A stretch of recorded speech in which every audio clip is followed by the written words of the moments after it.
Ready start. महोदय, पिछले 50-55 वर्षों से हम खादी संबंधी कार्यक्रम को कार्यान्वित करते आ रहे हैं। इस कार्य की ओर हमने पर्याप्त ध्यान दिया है और हम में से कुछ ने तो पर्याप्त समय भी दिया है।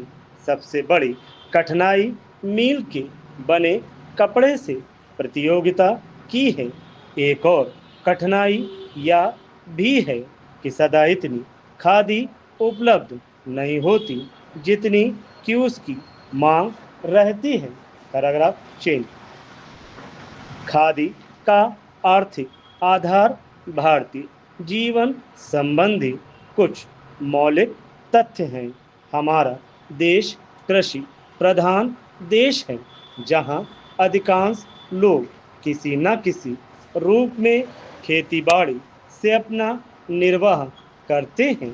यदि आप एक किसान के जीवन पर दृष्टि डालें तो आप यह देखिएगा कि उसका खेत बड़ा हो या छोटा, वह और उसका परिवार वर्ष भर बराबर खेती के काम में ही व्यस्त नहीं रह सकता। उसे काफी समय बेकार रहना होता है। दूसरे रोजगार की खोज में वह अपना घर छोड़कर नहीं जा सकता, क्योंकि खेती के काम में कभी कभी निरीक्षण की आवश्यकता होती है।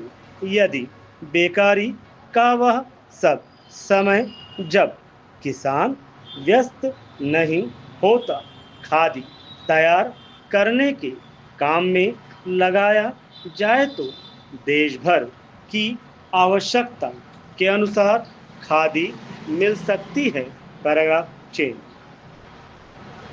ऐसी अवस्था में कोई भी कम मजदूरी का प्रश्न नहीं उठाएगा, क्योंकि यह काम तो ऐसे समय में किया जाएगा जो बिल्कुल खाली होगा।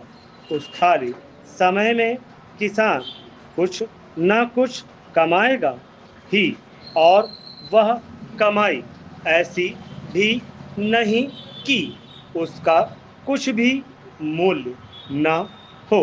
कम से कम वह अपने लिए तो इतना कपड़ा तैयार कर ही सकेगा जिससे उसको बाजार से ना खरीदना पड़े। मैं आपको अपने निजी अनुभव से बता सकता हूँ कि 1 घंटा प्रतिदिन काटने से हमें इतना कपड़ा मिल सकता है जितना कि एक औसत हिंदुस्तानी के लिए आवश्यक है, अर्थात 15 से 20 गज कपड़ा प्रति व्यक्ति। इस दृष्टिकोण से देखा जाए तो सस्ते महंगे कपड़े का प्रश्न ही नहीं उठता, क्योंकि खादी खाली समय में किए परिश्रम से प्राप्त हो जाएगी। खादी के संबंध में एक आधारभूत तथ्य है। हम जानते हैं कि आदमी सदा काम नहीं करना चाहता। कभी कभी उसे खाली बैठे रहना ही अच्छा लगता है। परंतु इन सब कठिनाइयों के अतिरिक्त मैं सोचता हूँ कि खादी का प्रचार और विस्तार असंभव नहीं है। अतीत में गांधी जी ने खादी